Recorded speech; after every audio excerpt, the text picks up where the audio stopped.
Welcome back to the Parallel Paths podcast. Facts. I'm your co-host, Makeda Moore. And I'm your other co-host, Blair McClendon.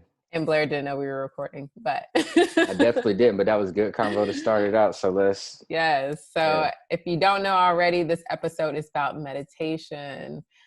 Both Blair and I are very practiced in our meditation. We use it often. So this episode, we're going to talk about what meditation is, how we've used it in our lives, what our journey with meditation looks like, as well as go over some tips and tricks for improving your practice, some of the science behind it, and then some of kind of just more of those spiritual experiences. And as you listen throughout the episode, if you hear something that resonates with you, definitely let us know. Either send us a message or a comment, and we love to hear feedback from you guys and hear about your experiences, your paths as well. So Blair, you want to start us off? Like, what is, in your eyes, what's meditation for you? Meditation for me is,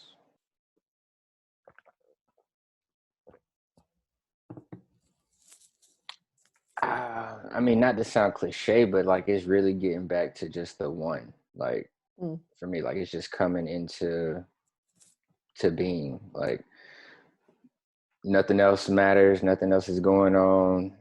Losing track of time, like you're just in the moment. Like it's just that moment of peace, I guess.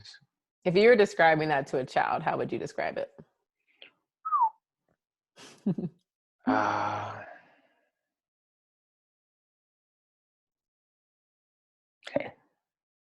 I guess really putting it in elementary terms for a kid is just closing your eyes and letting your mind kind of just go until it becomes quiet. Mm-hmm. So quieting your mind. Yeah, just quieting your mind, I guess. Yeah, that's how I would normally, like when I first started meditating, that was the easiest thing for me, just because I had such a busy mind. So Same. Meditation was like, okay, if I do this thing, focus on my breath, it's a way to quiet my mind. And then my definition of what meditating evolved from something that quiets your mind to something that quiets your mind and allows you to have access to a whole other world of information and energy and anything like that. And that's why now I'm like such a fan of of meditation. Like I'm always talking about it. Just because it's just access to this whole awesome thing. So. True. Never even really thought about it like that. But yeah, I mean, you definitely get that ability to tap in on a way higher level. For me, it was more so not only just quieting my mind to start with, but I think it was more so like just a challenge for me. I know I'm always thinking forward. So that's more so kind of an anxious, like an anxiety type of energy. So I wanted to kind of slow down my thoughts. So I actually started with yoga nidra. Are you familiar with that? Mm-mm. So that's a type of meditation for somebody like myself. It was perfect to kind of get into it, but like you rotate your consciousness throughout the body. Oh. So I think I started with like, let's say a 10-minute practice, but you'll start out and it'll say basically right hand. So you're only thinking about your right hand, and like literally you can feel your hand because that's where your focus goes. And then it'll go thumb, pointer finger, middle finger, ring finger, pinky finger. So it's just rotating your consciousness, and it literally hits every part of your body depending on the practice that you do. But it's also good for recovery. So I was having a lot of different just chronic pain throughout my body, and I don't think at that time I was really working out a lot, but I would still have these little aches and pains from just not having proper posture, and so on and so forth. So once I started doing yoga nidra, you're focusing on your breath. So you're really breathing into these places that have this built up tension. And when I tell you just how I felt after, it's almost comparable to doing like a session of yoga, just as far as like how relaxed you feel and how you're able to release certain tensions and just different stresses throughout the body. Right. So pain brought you, like physical pain is what brought you to meditation and your first kind of like exposure? That and my stomach ailments. Yeah. See, Yeah. for me, it was insomnia. I mean, I think I had maybe possibly touched on meditation before, but what really allowed me to understand the power in meditation and how the connection between the mind and the body was through having insomnia and then going to YouTube to look up sleep hypnosis, term Mm, meditations.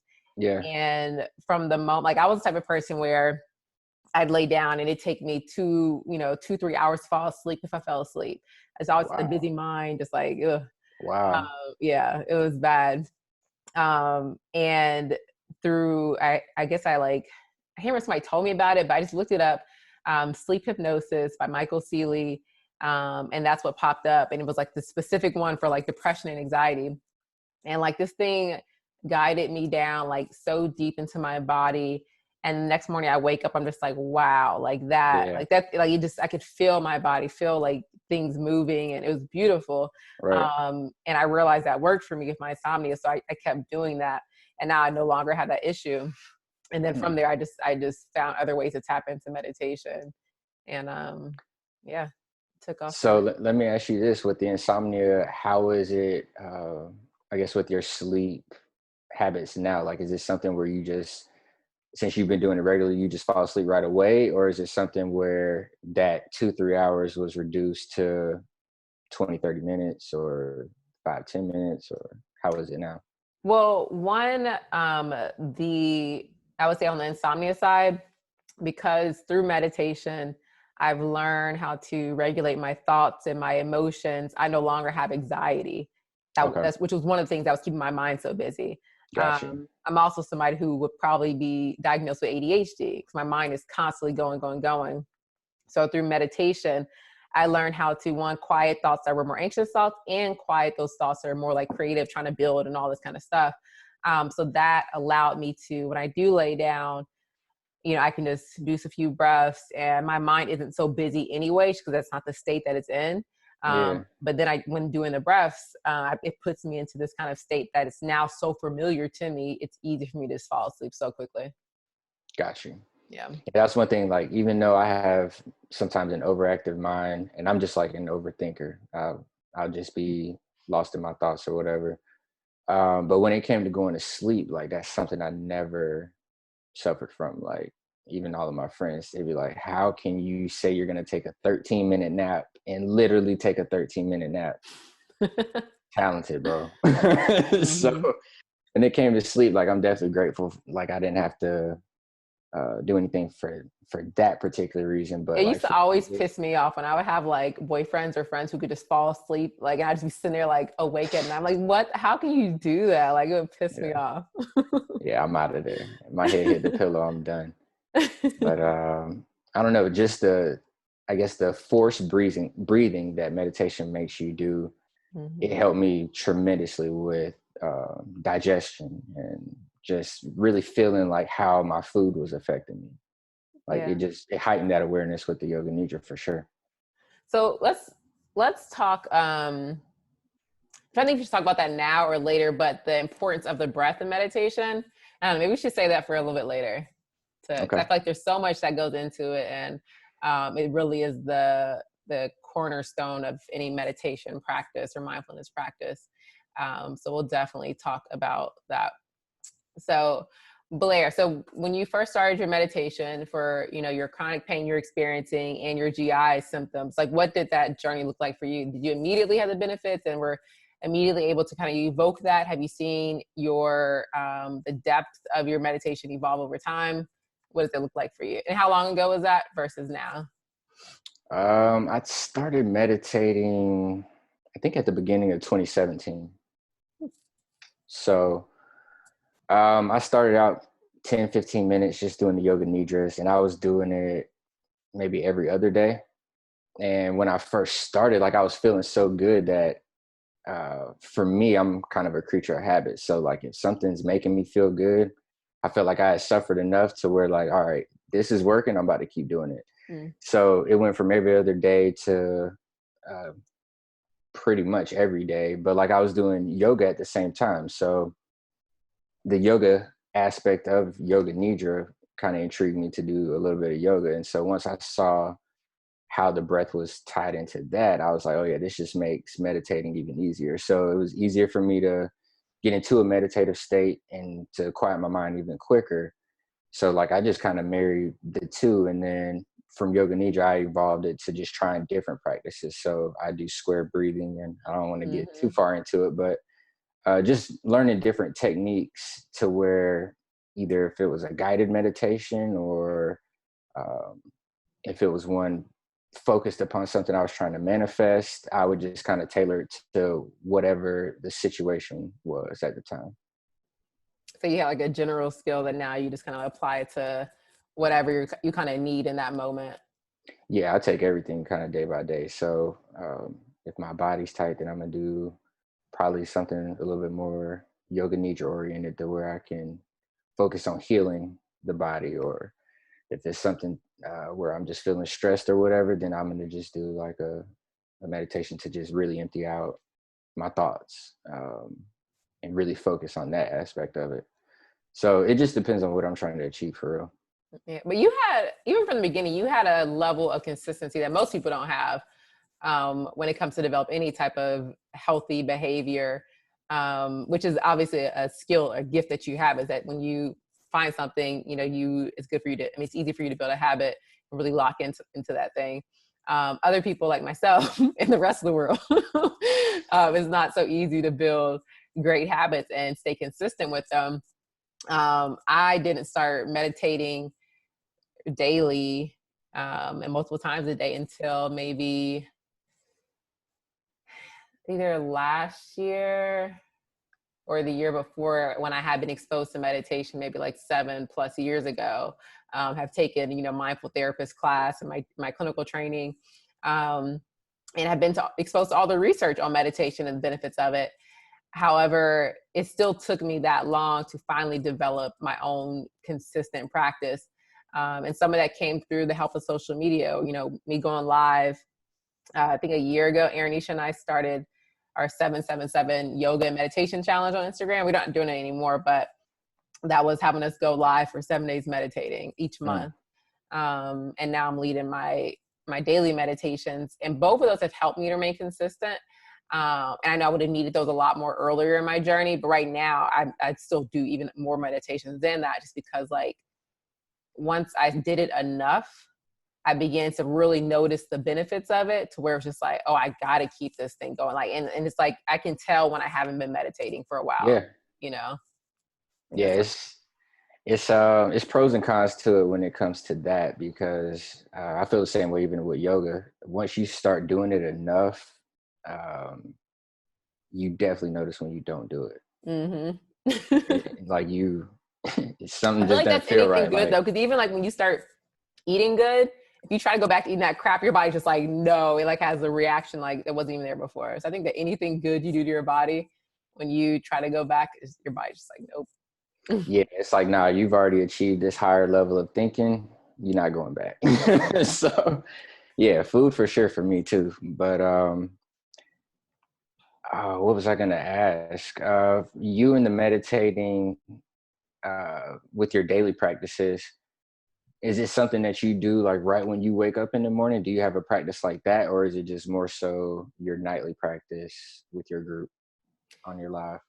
So traditionally, I have not been super consistent with my morning and nighttime routine as of late, but typically my routine would consist of, in most days it does, I wake up, walk my dog, read, then meditate.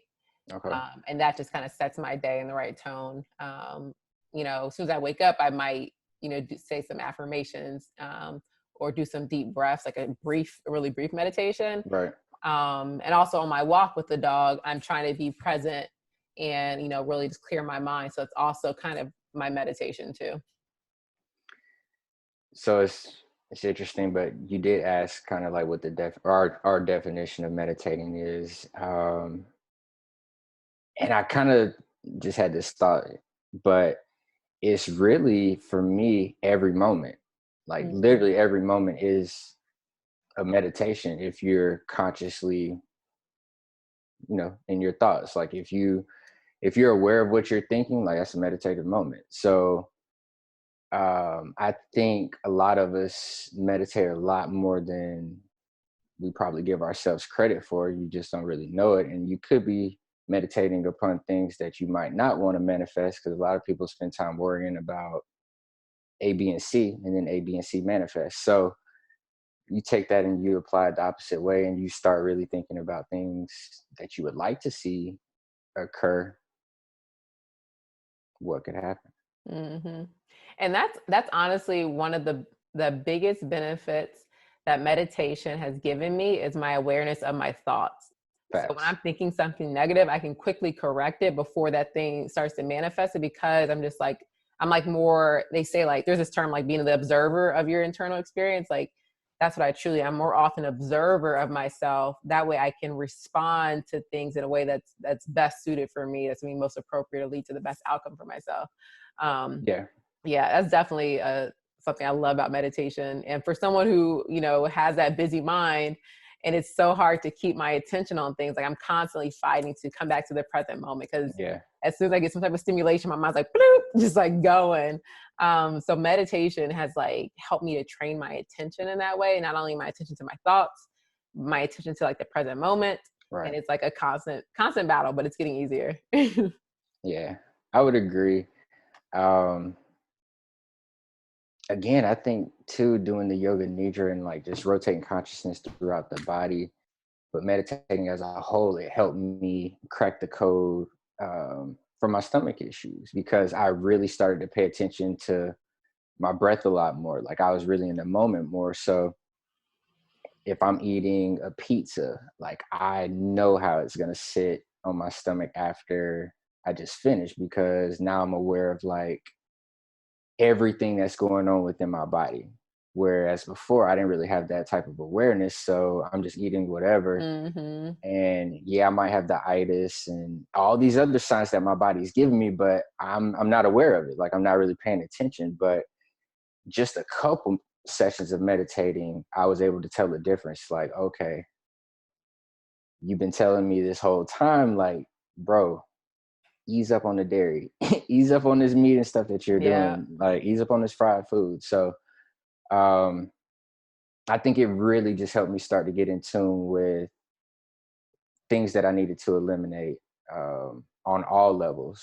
hmm Um, I think the reason why that happens is because meditation, like you put yourself into this calm, light feeling, peaceful state, that the more you do that, the more you become aware when you're not in that, no matter what's yeah, causing it. So it could be food that's causing you to depart from that state. It could be because you're tense, you're anxious, that's causing you to depart from that state, or, because whatever the thing is. hmm But meditation, because like you don't know how good, you don't know that you feel like shit until you feel better. Then you're like, damn, like the whole time I was feeling like shit. So like meditation shows you what it's possible to feel like, and then yeah, whenever you depart from that, you notice it a lot more, and you begin to yeah, correct it, like you said. yeah. I think that's one thing I would probably challenge anybody is like just see how good you can feel. Like, do you know what it feels like to truly feel good? Like, have you ever felt good? Like, have you? Um, Before I really started doing all of this stuff, I don't know if I could say I did really ever feel good. Because I Mm-hmm. mean, I always had seasonal allergies from the time I, from I was a kid. As long as I can remember, I had seasonal allergies until recently. So like that's a whole nother Mm-hmm. story and a whole nother testimony. But like really just being aware of like so much more, or just a couple things can really change your life as a whole. So it's like, all right, I know gluten is gonna mess with me. All right, no gluten. Right. So we good. So to me, it's that simple. Like I just again, I go back to the suffering and like the pain aspect of it. But for me, um, I can be hard headed, but when it comes to that and how much I went through, nah, there's nothing to be hard headed about. Like Mm-hmm. I like feeling good. I enjoy myself. Like feeling good. So like I'm grateful for every moment that I feel good. So for me, it's not worth jeopardizing it or and of course like yeah, you might miss a day meditating or something here or there, but I'm gonna try to be as consistent at everything that I'm doing that's making me feel better. Yeah, and that's one of the beauties of meditation also, is it teaches you to kind of have this peaceful patience with yourself, where you have this level of compassion for you, because when you feel the goodness of like how good you feel during meditation, you Yeah. notice it's like a feeling of like deep love, and that you start to really cultivate that love for yourself, and out of that love for yourself you allow yourself to fall off your little path, and knowing that you'll come back, and when you're ready to come Right. back, you'll come back. And Yeah. because even myself, like I have strayed a little bit from my path, but just today I was like, I know what my little formula is, so let me go for a run and listen to my stuff, blah blah blah. Yeah. And I got back on that path, and it's because I didn't beat myself up for falling off that path either. It's because of this love that I've cultivated through meditation. Yeah, that's beautiful. I can kind of say the same thing because I know I'm one to beat myself up.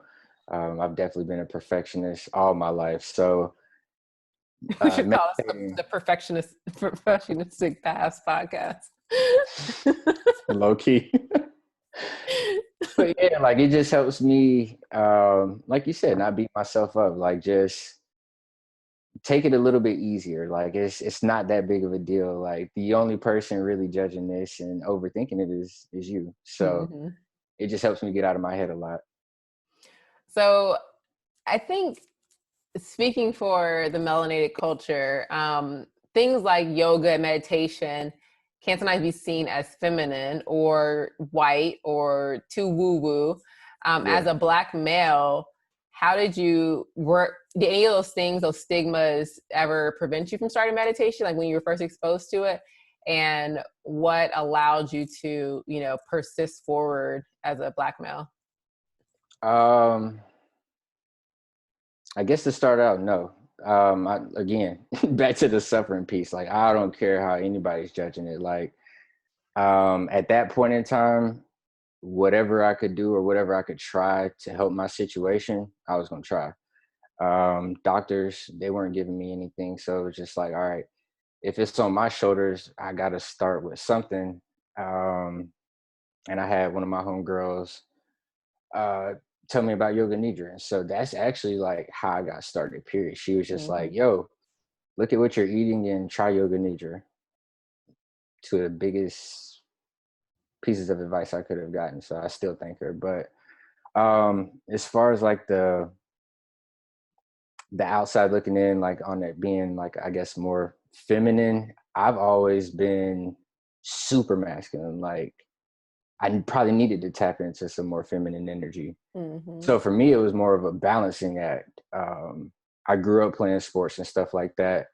And I mean, yeah, we might stretch or something before like a track meet, but like I remember even like basketball games, like you're in the layup line, you shoot around and then we hooping. Like you're not stretching, you're not really taking care of your body. Mm-hmm. So I don't even look at it as being like a feminine practice or anything like that. I just look at it as something a human should do on a daily basis. Like Right. it's part of your daily maintenance routine. So have you talked to either your friends or other Black males about meditation, told them about the Hmm. benefits, and were there any who either didn't do it, or have you always got, positive responses where people tried it out and stuck with it?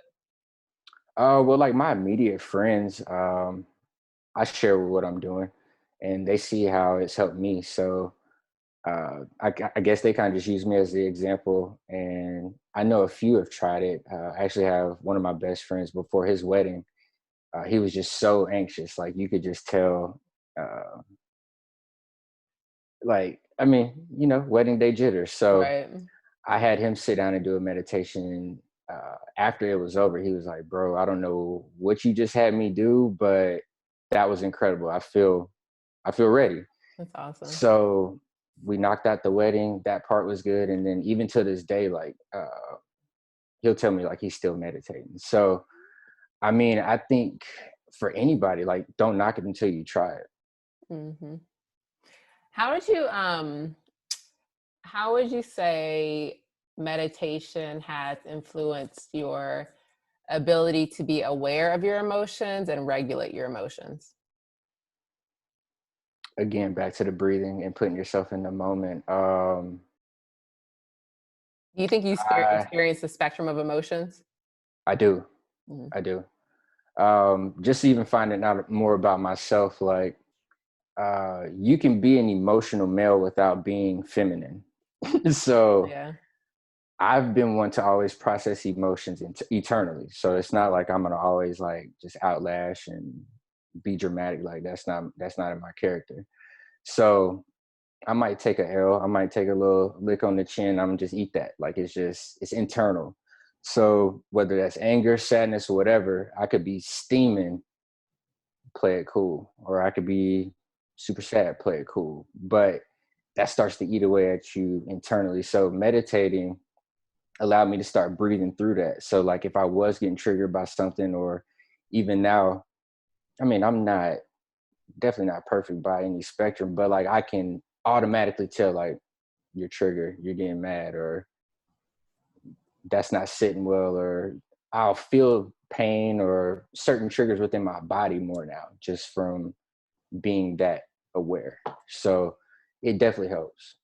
Yeah, and I think Definitely that's helps. I've been coming across a lot of men where I feel like one of the um, core problems that a lot of Black men deal with that then manifest in other areas of their life is not having emotional intimacy, not understanding their emotions and feeling the right to be able to experience their range of emotions and express those emotions.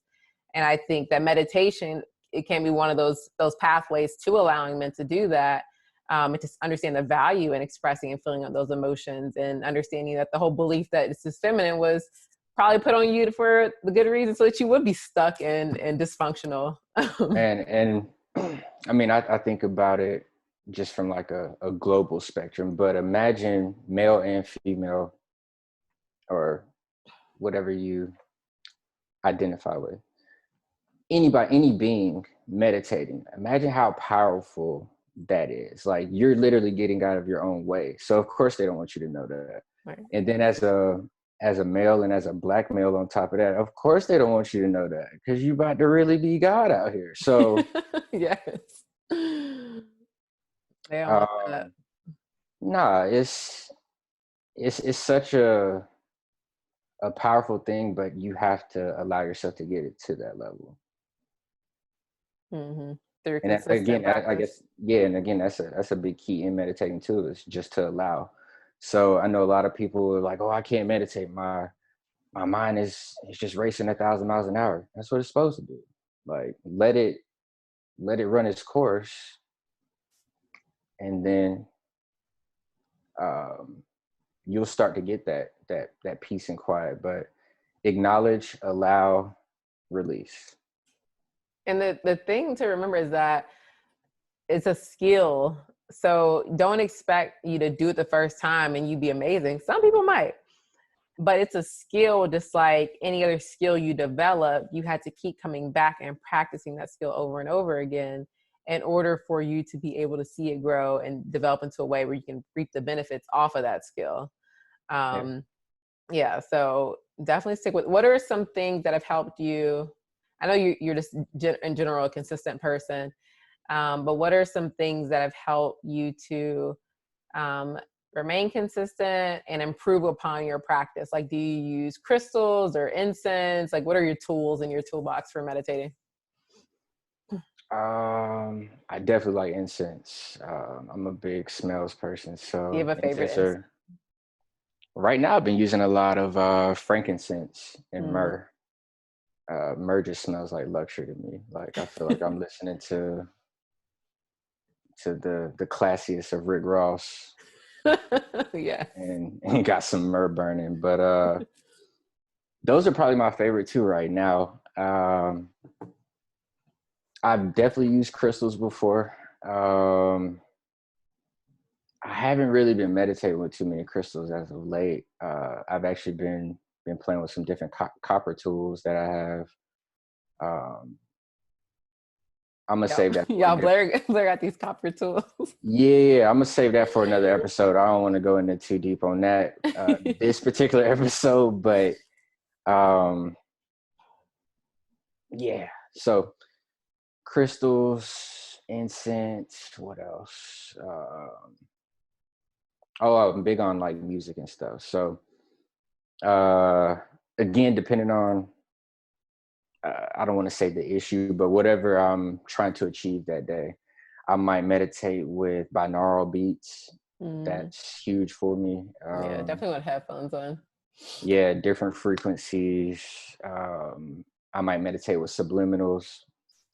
I just found a new one with, I forgot his last name, but I think his first name is Mark. I'll get the info. I'll mention him.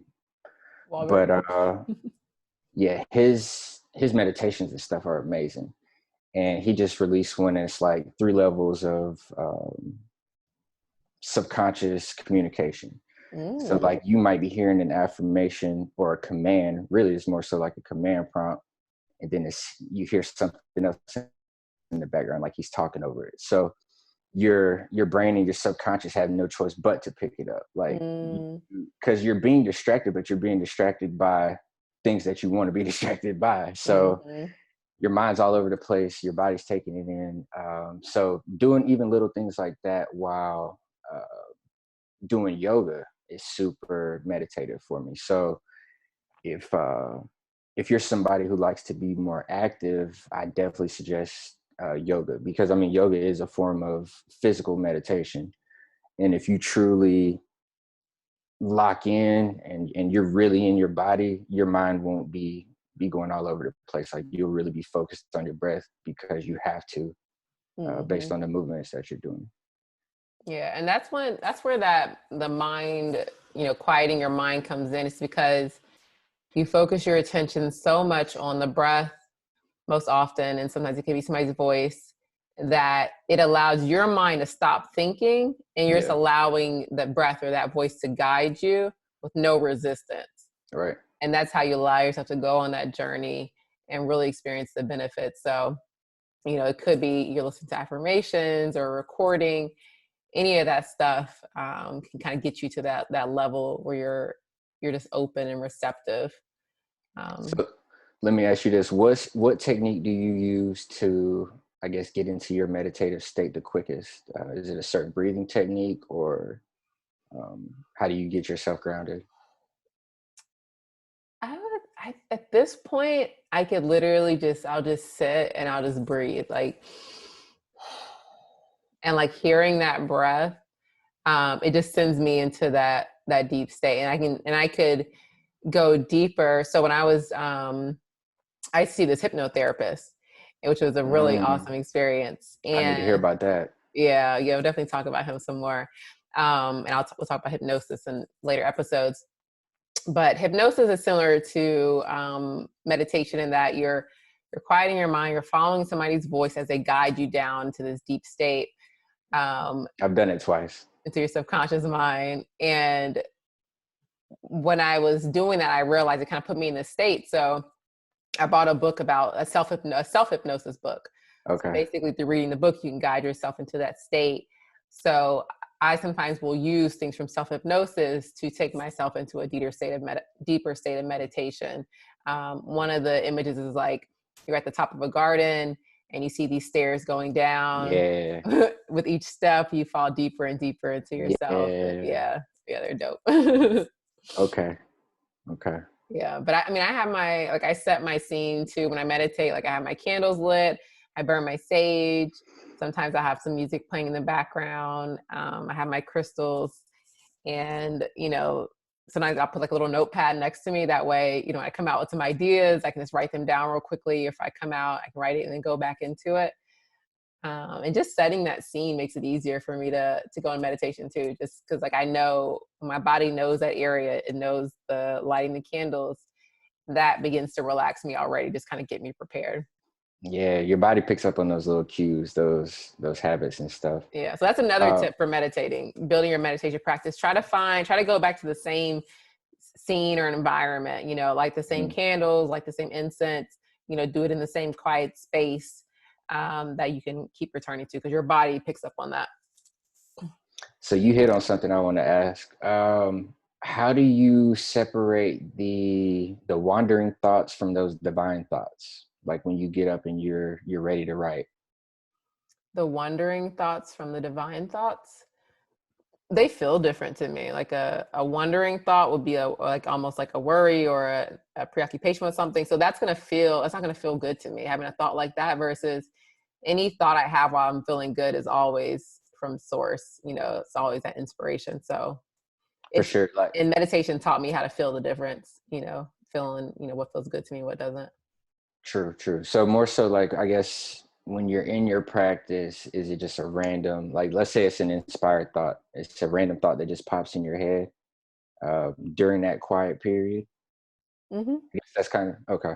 Yeah. Like it can be, it can be anything. Like I have like all these like little sticky notes by my meditation area now, um, just from like therapy tools to use or business ideas, Right. anything. And whenever I'm like I lose track of a thought, I'll just like and I'll do that and then just forget and not expect to find the thought, but like I'll just like It'll come out come of it back. and it comes back like that. Like, man, meditation is a tool. Yeah. I definitely recall stuff because I forget things.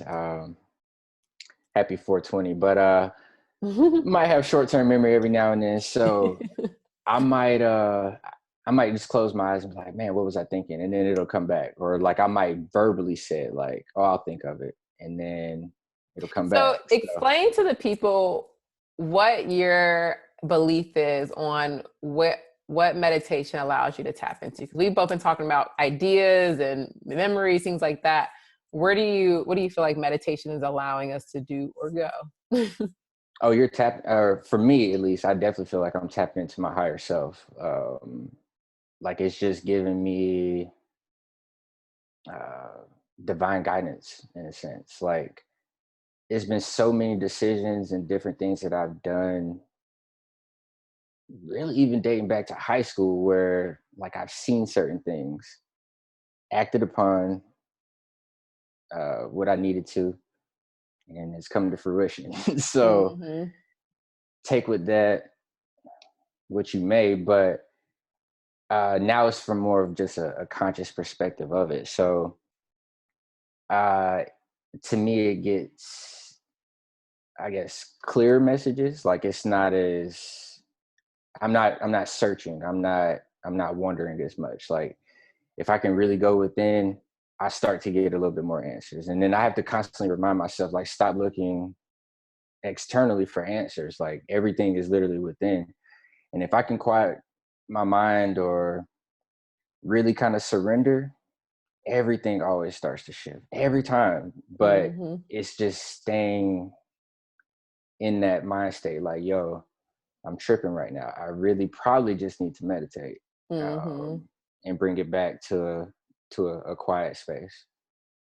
Yeah, that's what if anybody's familiar with Abraham Hicks, she talks a lot about like being in the vortex and like that's that state you're in when you're in that And open, flow. receptive, that flow state.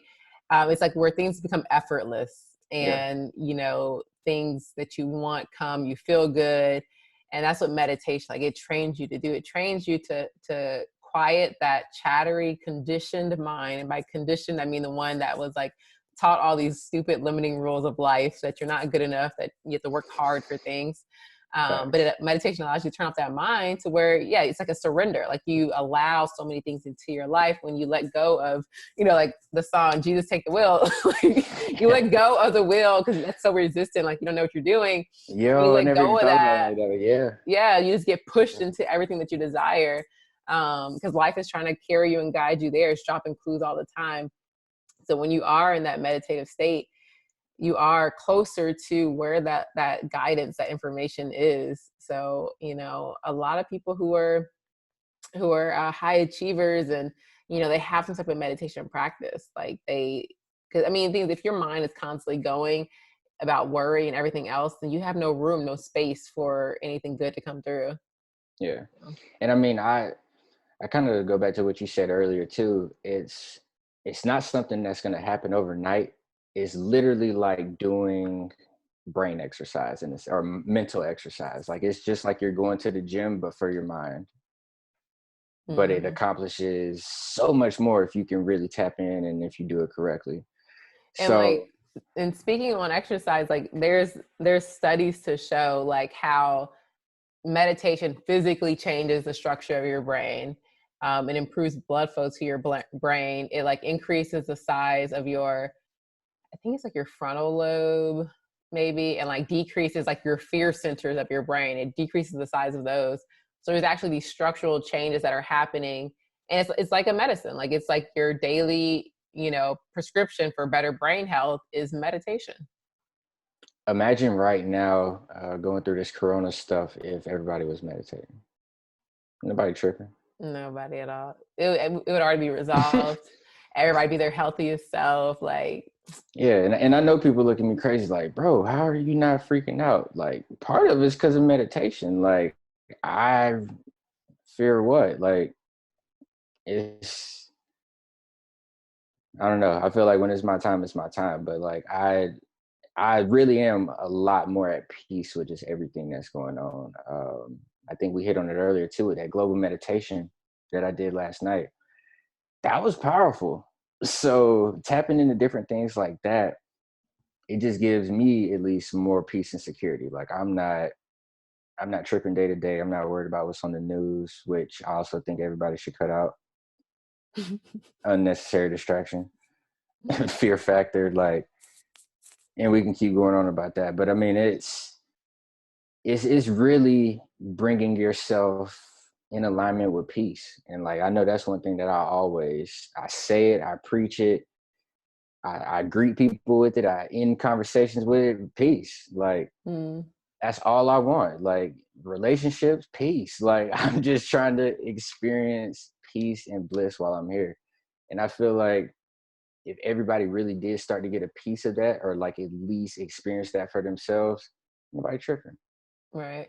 Because the key is like people have that desire for peace, but they're looking in this external world to create it for them. When people who meditate, you realize that all that peace is inside. Any good feeling you want or any feeling you have is generated, inside first. Like, Yeah. you start thinking about a dog chasing you and you start to become fearful, right?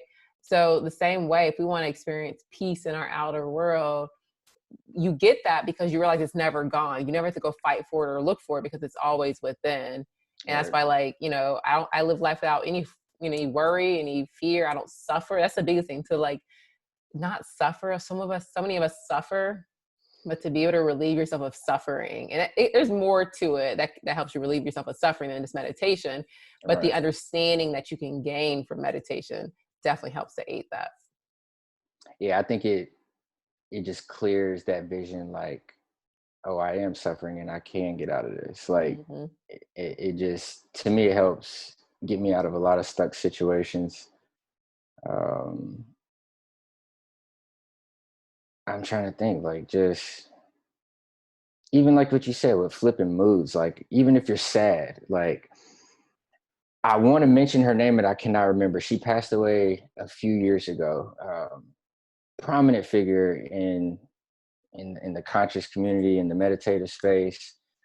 um but she had a technique where you're basically in like a champion's type pose, like your arms are stretched out and you're saying yes, Oh yeah, and like you're Tony pulling these Robbins does yeses that.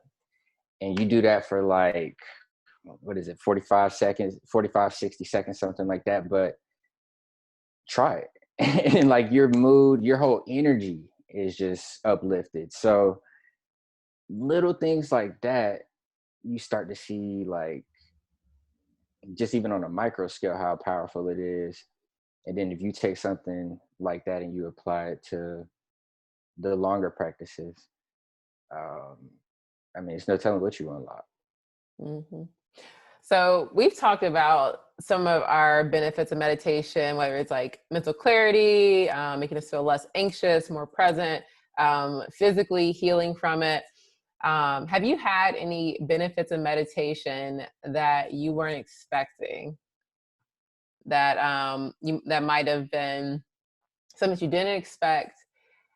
Yeah, unexpected. Um, the mood stuff. Like, Well, I would say just emotional intelligence. That's the best way to put it. I can't necessarily say I had the best emotional intelligence before starting meditating. And that could be even dealing with past relationships, like just dealing with people, dealing with your personal self. Like, again, I guess just feeling feelings. Like, And don't you feel more whole now that you have access to the whole emotional side of you and you have that intelligence? yeah, I mean, I definitely feel like it's a lot more balancing. Like I can allow myself to be mad if I'm mad, or if I'm sad, I can allow myself to be sad. And when I'm happy, I can enjoy being happy. Like and whatever other emotions come with that. But um, again, like you said earlier, just as men, we're not really taught to embrace emotions or how to transmute that energy into something productive or whatever it may be. So, uh, I would say really just being able to tap in and figure all that stuff out was something I had no idea I was gonna come across. Or I mean, even with the food, like, I mean, there's so many things. Everything that came with meditating, I didn't expect. So I can't really say I had any expectations going into it, other than I hope it heals this pain that I'm suffering. That was it. And that, to touch on that too, like the hope it heals, and like your meditation, like we talked about, it can make changes in your brain, but also there's so much evidence on there how you can use meditation to heal your body just by the power of thought and visualization and that breath. There's just so much evidence out there. I mean, even think about the placebo effect and how it's literally just using your mind and you're evoking some changes in your body off of a sugar pill. So yeah, meditation definitely has some power in that way. Yeah. I would say the thing that I did not expect the most, honestly, was how meditation can improve sex. Mm. Like both physically, and I guess emotionally, spiritually.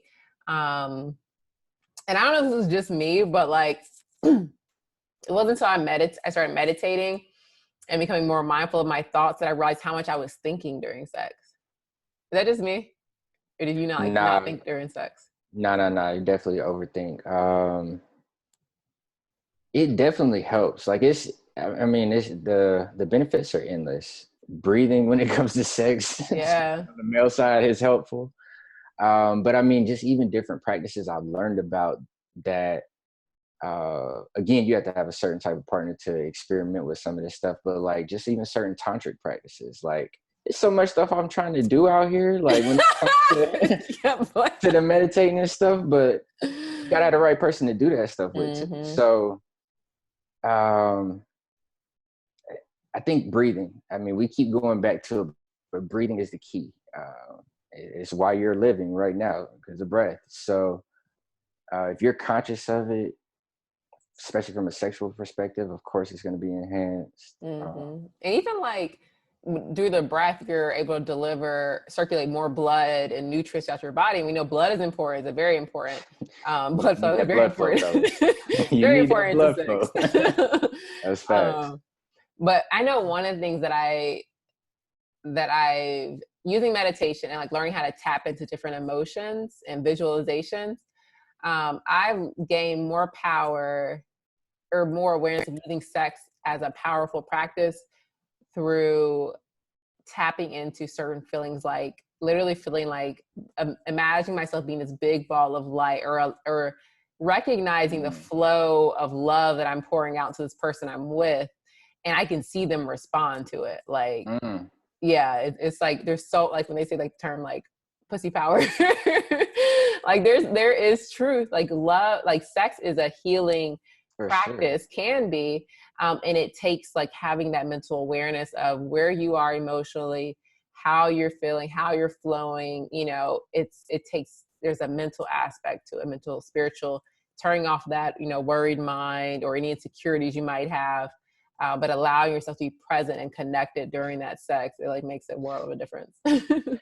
was talking to my homie the other day, and it's like, bro, remember, it's times where like you hope the TV is on. It's like, all right, I can watch Sports Center just so I can tune out. But like if you meditate, like now you're like, all right, let me catch this 4-4-8-4 breath. I'm straight. Like I can count the breath, I'll be all right. But Wait, what? hey, we talked about that too. As a male, sometimes things can get a little overwhelming. That Do you I mean you feel have to like think about sometimes other things? You have to like distract yourself? look, I don't need to look right now. We trying to But continue this. do you not feel like that you can get to a level through meditation to where you can stay fully there and stay present Yeah. while still Yeah, for sure. But I'm saying like this is prior to that. Like this is pre-meditative days. Like this is where you needed distractions, where you needed yeah.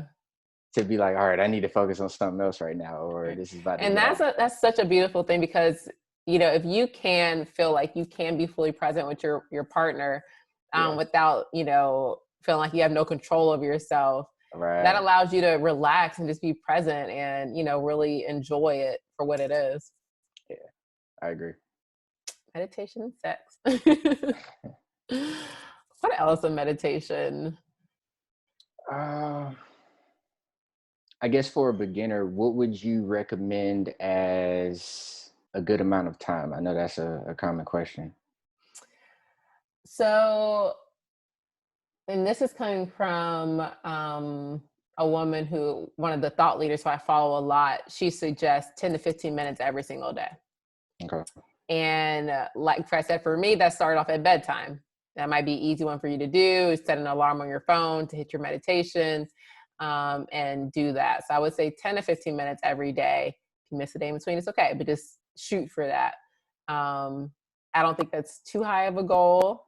But if you feel like that's too high of a goal for yourself, then tailor it down to, it could just be 1 minute a day or 5 minutes a day. But the goal would be 10 to 15 minutes a day. I would agree, definitely 10 to 15. And then I'm going to do some yin and yang because I'm more of a morning person. So I can be all right if I miss an evening meditation, but like I just feel like my whole day starts different if I start out with meditating. I just feel like if you start your day with that, like it's literally, again, I listen to so many different people. It's hard to like pinpoint who said it, but it's literally like you're a lot more aware of your thoughts to begin the day. So it's like somebody's pitching you baseballs and your thoughts are the baseballs coming at you and you're able to either swing at it or you can let it go by. Like you're a lot more in control. I feel like I'm more productive if I start out meditating. Like it's just so many things that it sets the tone for. But again, just even going to sleep at night though, it's just as important to have your mind clear so that you're not bringing that into the next day. So I see the benefits on both sides, but for me personally, I just need to start my day out like that, and then I fall asleep so quick anyway. And Yeah. I sleep well. So I would agree too. I would say if you're going to start meditating, definitely do it at the beginning of the day because that's when you're more, especially as soon as you get up, like as soon as you get moving, do your meditation because we haven't had the chance to fuck up yet. So that can be the first thing you do right. And then from there, you'll feel like not only would you want to do more good because you did something good, but also you'll feel good that it'll be easier for you to do more good going forward. yeah. And I think the key to that too is not touching your phone before you jump into it. Or if you're touching your phone, is for the meditation. Like no, not checking text, not getting on Instagram. Like, and this is speaking from personal experience, but it definitely hampers your day. Or I mean, it starts your mind thinking in different places where you don't necessarily want to expend that energy. So if you can start out by just jumping straight into a practice, like I know some of my best days have been right when I've rolled out of bed straight into the yoga mat. Like forget brushing teeth. I mean, I might go use the bathroom, but just get on the yoga mat. Like if I can just jump into a practice, just the day is just so much easier. Yeah, for sure. I totally agree. Let's talk about the breath. So we keep talking about how during meditation, we kind of let our breath be our guide, how breath is so important. Why do you feel like breath is so important in meditation, or what are your experiences with breathing? Um, I mean, for me, it literally, I think, was one of my biggest pieces to the healing energy that I needed when trying to figure out what was going on with my digestive tract. And what I mean by that is like really being able to breathe into those places. I was able to see like, okay, I'm very much so inflamed in this area. Like, let me really target whatever I'm doing, whether it be food, whether it was the tools I was using, whatever, but like, let me focus on this area. So if it was a pinched nerve that I had in my shoulder blade, I could focus on that area. I could breathe into that particular spot. Um, so for me, not only like just breathing into spots, but like just putting me in the moment, like taking me out of, um, just that monkey mind, I guess, like just that mental wheel, like it's just always spinning. So if I can just catch my breath for a second, it's like, wow, I haven't really been breathing all day. What's been up, Blair? So Mm-hmm. for me, it's just like a quick check-in, like, all right, I'm here. Like, all right, let me breathe. And it's just like a quick way to ground.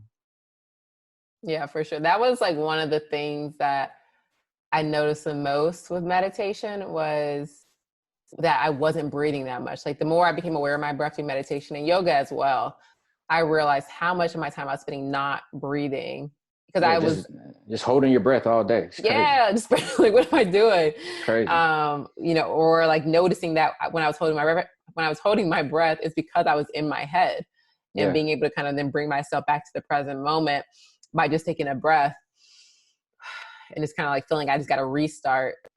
The breath and the thing you said about how you were experiencing GI issues like in your stomach and stuff. We didn't realize that so much of, I know if people haven't heard about like the gut brain connection, but so much of I think it's our serotonin, which is like that feel good hormone. Yeah. It's like 90% of it's made in your gut, I believe. Produced in your gut. It is. Yeah. So when you're restricting your breath or you're having gut issues, like you are hampering that ability. That's why you might feel depressed or might feel anxious. It's because you're reducing the production of that hormone. So by just taking a deep breath and the important thing is breathing through your belly. Like we learn that we Oh just man. breathe through your belly. Like most of us do not breathe correctly. Like we're up here breathing in our chest. But a real breath is going to come from your belly. You want your belly to expand out, your diaphragm to inflate, and then the air will fill your lungs, things like that. But when you allow that breath to fill your full abdomen and your whole cavity, the breath actually releases it causes healing. It opens things up, spreads them out so that way toxins can be released. Yeah. And at the same time, that breath is reducing inflammation and healing your body just by doing that. And so I like to tell people a good analogy for it is think about a baby. If you've ever watched a baby breathe, especially in those first 2-3 years, your belly is always like this balloon, like you just see it expanding when they're inhaling. That's how you're supposed to breathe. So apologies for not even starting that out or starting with that, but like learning how to breathe correctly is just as important as breathing. So like you said, it just expands everything. Like it literally increases the oxygen flow and oxidation throughout your body, which you need to fight off certain diseases, certain viruses, um, get rid of pain, stress, like she said, depression, anxiety, all that stuff can be breathed away. Yeah. And especially right now, because we are recording this on 4/20/2020, we start in the midst of this quarantine, and this whole quarantine is in relation to a A virus that attacked, respiratory. a respiratory virus. So especially now, if you're not going to meditate, just do some deep breathing. Because when you do that deep breathing, you can shake out some of that mucus. Facts. You can, reduce inflammation. You can allow your lungs to really expand and cleanse themselves. Breathing stimulates your lymphatic system. It oxygenates the blood. Your blood goes all over your body to deliver nutrients. So the breath is so, so, so important. Fresh air too.